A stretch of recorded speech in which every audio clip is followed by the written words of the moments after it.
রাজনীতিক অঙ্গনে যে অস্থিরতা, সেই অস্থিরতা আরো বৃদ্ধি পাবে। সেখানে মানুষ নিরাপত্তাহীনতায় ভুগবে, মানুষের জনজীবন অনিরাপদ হয়ে যাবে। এজন্য আমি বলবো, দেশের স্বার্থে, দেশের মানুষের স্বার্থে, দেশের মানুষের কল্যাণে আপনারা আপনাদের নীতি নৈতিকতা, আপনাদের আদর্শ যেন ব্যাঘাত না হয়। আপনার আদর্শের প্রতিফলন সমাজে এমন ভাবে ঘটাবেন যেন আপনার কাছে আরেকটি প্রতিপক্ষ মানুষ নিরাপদ থাকে। কথা বলেন ঠিক কিনা? আমি বলতে চাই, যারা আমাকে ভোট দিবেন তারাও আমার, যারা আমাকে ভোট দিবেন না তারাও আমার। এটাই হতে হবে রাজনীতির ভাষা। আমি দেখেছি যেই দল ক্ষমতায় আসে, প্রতিপক্ষকে হামলা মামলা দিয়ে তাকে ঘর থেকে বের করে দেওয়া হয়। সন্তানদেরকে নিয়ে বাসায় থাকতে পারে না, দিন রাত জঙ্গলে জঙ্গলে, এই আত্মের ভাষায় ওই আত্মের ভাষায়। এটা রাজনীতির ভাষা হতে পারে না। এইভাবে 53 বছর ধরে যারাই ক্ষমতায় আসে, প্রতিপক্ষকে এমন ভাবে একটি অবস্থা সৃষ্টি করা হয়, 5 জনের অপরাধ করলে 500 লোককে মামলা দেওয়া হয়। এই মামলা বাণিজ্য চলবে না বাংলাদেশে। এই মামলা বাণিজ্য বন্ধ করতে হবে, মানুষের অধিকারকে ফিরিয়ে দিতে হবে, মানুষের জীবনযাত্রার মানকে উন্নত করতে হবে। এই জন্য আমি আবারও বলতে চাই, আমি এখানে দাঁড়িয়ে বলছি, যদি আপনাদের সমর্থন, আপনাদের ভালোবাসায় যদি মোমবাতি প্রতীকে ইনশাআল্লাহ আল্লাহ পাকের দয়ার বরকতে আমি যদি বিজয় হতে পারি, অযথা বিনা কারণে বিনা অন্যায়ে যারা জেল খাচ্ছে, ইনশাআল্লাহ তাদের পক্ষে আমি কথা বলবো। এবং পাশাপাশি চা শ্রমিকদের সঙ্গে যে অর্থনৈতিক বৈষম্য সৃষ্টি করা হয়েছে, এই অর্থনৈতিক বৈষম্য দূর করে তাদের যে জীবন ব্যবস্থা আছে, সেই জীবন ব্যবস্থার মানকে টেকসই, চিরস্থায়ী একটি টেকসই জীবন ব্যবস্থার মানের দিকে নিয়ে যেতে হবে। তাদের সমস্যাগুলো সমাধান করে চিরস্থায়ী শান্তির লক্ষ্যে তাদের জীবনযাত্রার মানকে উন্নত করতে হবে। এই জন্য আমি চা শ্রমিকদেরকে উদাত্ত আহ্বান জানাবো, আপনারা ভয় পাবেন না, আপনারা চিন্তিত হবেন না। আপনাদের পক্ষে ইনশাআল্লাহ আমি আছি। আপনাদের পক্ষে আপনারা কোনো হুমকি ধামকিতে ভয় পাবেন না। আপনাদেরকে নিয়ে আমি আজকে নতুন করে নয়, শুধু রাজনৈতিক মাঠে নয়, অতীত থেকেও আমি কথা বলে এসেছি। আপনাদের পক্ষে আমি কথা বলেছি। আমি ঘুরে ঘুরে দেখেছি আপনাদের কষ্টের কথা, আপনাদের অশ্রুসিক্ত নয়নে। আজকে যখন আমি নালুয়াদের বক্তব্যে, তখন একটা মা তখন চোখের পানি ফেলে কান্না করতেছিল। আজকে যখন আমি গিয়েছিলাম, গত আমো বাগানে গিয়েছিলাম, সেখানেও আমি কথা বলে এসেছি। নালুয়া বাগানে কথা বলে এসেছি। গতকাল আমি বাগাসুরাতে গিয়েছিলাম। এর আগে আমি রেমাবাগান চা বাগানে গিয়েছিলাম। সেখানে একজন লোক বলেছিল, রাস্তার কারণে প্রেগন্যান্সি অবস্থায় ডেলিভারিতে এই লোকটা মারা গেছে। রাস্তার কারণে আমার দেশের মা মারা যাবে, রাস্তার কারণে আমার দেশের মা বোনের কষ্ট হবে, এটা হতে পারে না। কথা বলে আমি আজকে যে জায়গা দাঁড়িয়েছি, আমি যে জায়গায় দাঁড়িয়ে কথা বলছি, এইভাবে আপনাদের আমরোডে এসে অনেক নেতারা অতীতে কথা বলেছে। আমি দেখেছি তারা বারবার যেভাবে আশ্বাস দিয়েছে, আশ্বাস দেওয়া মানুষগুলোর কাছে এই দেশের মেহনতি মানুষগুলো বারবার বিশ্বাস হারিয়েছে। এই জন্য আমি আপনাদেরকে আশ্বাস দিতে চাই না।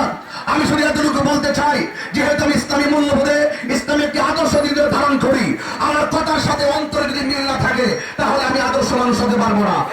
আমি কথা দিয়ে গেলাম আমরোডবাসী, চুনারোলবাসী, আজকে যারা বলেছেন যে ওনার বাড়ি ব্রাহ্মণবাড়িয়া, এখানে এসে তিনি কি করবেন, আমি দার্থহীন কণ্ঠে খোলা আকাশের নিচে আল্লাহকে সাক্ষী রেখে আমি এতটুকু বলতে চাই, ইনসাফের ভিত্তিতে, মানবতার ভিত্তিতে এই চুনারোল মাধবপুরবাসীর কাছে আল্লাহ যদি আমাকে কবুল করে, রাষ্ট্রতন্ত্রের টাকা থেকে যত ধরনের বাজেটগুলো আছে, এই বাজেটগুলো সুষম বন্টন নীতির আলোকে এই চুনারোল মাধবপুরবাসীর জন্য এমন উন্নয়ন আমি করে দিয়ে যাব, আপনারা যেন বলেন যে বিগত দিনে 55 বছরে এত উন্নয়ন কেউ করতে পারে না।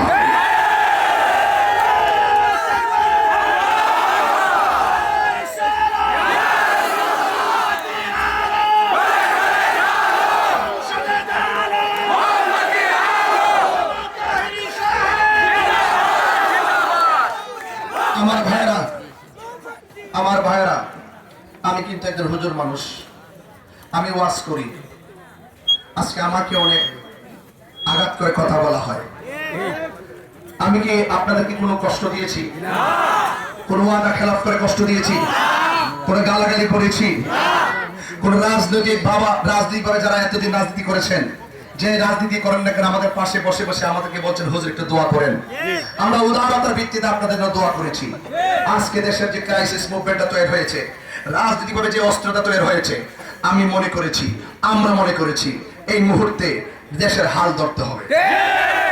এই দেশের হাল যদি না ধরা হয়, মব ভায়োলেন্সের তাণ্ডব লীলায় আপনি অনিরাপদ। মব ভায়োলেন্সের তাণ্ডব লীলায় আপনি অনিরাপদ। এইভাবে যদি দেশ চলতে থাকে, দেশ কি টিকানো যাবে? হ্যাঁ, আপনাকে অনুরোধ করে বলবো, আপনারা একটু চিন্তা করে কথা বলার চেষ্টা করবেন। আমি শুধু এতটুকুই বলছি, আল্লাহর ওয়াস্তে আপনারা আপনাদের মহামূল্যবান ভোট আগামী 12 ফেব্রুয়ারি মোমবাতি প্রতীকে ইনশাআল্লাহ দিবেন। সকাল 7টার আগেই আপনারা কেন্দ্রে চলে যাবেন, আপনারা মূল্যবান ভোট দিবেন। এবং যারা এই নির্বাচনকে ব্যাহত করার চেষ্টা করবে, আপনারা আগের রাত্র থেকে নির্বাচন শেষ হওয়ার আগ পর্যন্ত আপনারা কেন্দ্রে থাকবেন। কারণ অনেক লোক চায় দেশটা অস্থিতিশীল ভাবে থাকুক, অনেক লোক শান্তি চায় না, আমরা শান্তি চাই।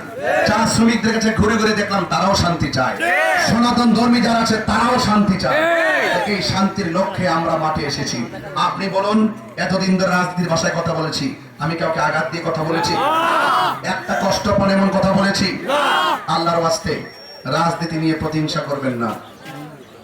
আমার এজেন্টদেরকে বলা হয় যে এজেন্ট থাকবে তাকে মামলা দেওয়া হবে, তার নাম নাকি লিস্ট হয়ে গেছে। ভাই, নির্বাচন আসার আগেই যদি আপনি বলেন লিস্ট হয়ে গেছে, তাহলে তো আপনি রাজনীতির নামে অমানবিক আচরণ করলেন। এইভাবে তো ভাই চলবে না, আপনাকে আরো সহনশীল হতে হবে। আপনি যাকে এই যে আমরুরে যদি আপনি কাউকে বলেন তাহিরি পোস্টার, মোমবাতির পোস্টার কেন লাগালো, এজেন্ট যেতে পারবে না। আপনি সূক্ষ্মতায় চিন্তা করে দেখেন, আপনার ভাতিজাকে আপনি হুমকি দিয়েছেন, আপনার সন্তানকে হুমকি দিয়েছেন, আপনার চাচাতো ভাইকে হুমকি দিয়েছেন। প্লিজ রাজনীতি নিয়ে রক্তের সাথে বেইমানি করবেন না, রক্তের সাথে প্রতিশোধের স্পৃহায় মেতে উঠবেন না। রাজনীতি করুন মানুষের জন্য, রাজনীতি করুন দেশের জন্য, সার্বভৌমত্ব সুরক্ষায়, ধর্ম সুরক্ষায়, মানুষের অধিকার এবং সুবিধা বঞ্চিত মানুষের পাশে দাঁড়িয়ে প্রত্যেকটা মানুষের মুখে হাসি ফোটানোই হলো আমার প্রতিশ্রুতি। শিক্ষা, স্বাস্থ্য, অবকাঠামো উন্নয়ন, যেখানে যা প্রয়োজন এগুলো ইনশাআল্লাহ সময় মতো হবে। আপনাদের কাছে অনুরোধ করব, আল্লাহর ওয়াস্তে আপনাদের কাছে অনুরোধ করব, আল্লাহর ওয়াস্তে বিগত দিনে আপনারা অনেক ভোট দিয়েছেন। আল্লাহর ওয়াস্তে আমাকে অন্তত পক্ষে এবছর মোমবাতি প্রতীকে আপনার মূল্যবান ভোটটা দিবেন। একটা বার বানায় দেখুন, আমি কি শুধু আমার জন্য কথা বলবো? আমি কিভাবে মানুষের মাঝে মানুষকে নিয়ে কল্পনা করি, দেশের মানুষকে নিয়ে কি ভাবনা করি, আপনি দেখবেন। একটাবার বানায় দেখেন, আমাকে যারা ভোট দিবে না তারাও আমাকে ফুলের মালা দিতে বাধ্য হবে, এবং যারা আমাকে ভোট দিবে না তাদেরকে আমি খুঁজে খুঁজে বের করে তাদের করে আমি মালা পরাই দিব ইনশাআল্লাহ। এটাই হবে রাজনীতি। রাজনীতি সবার জন্য। পাস করার পরেই আমরা যেন প্রতিপক্ষকে আঘাত না করি, এই বিষয়গুলো মাথায় রাখতে হবে। সবাই ভালো থাকবেন। একদিন আমরা চলে যাব, এই পৃথিবীতে কেউ থাকবে না। এমন কিছু করে যেতে চাই, মানুষ যেন মরার পরও আমাদের জন্য দোয়া করে। সবাই সবার পাশে থাকবেন।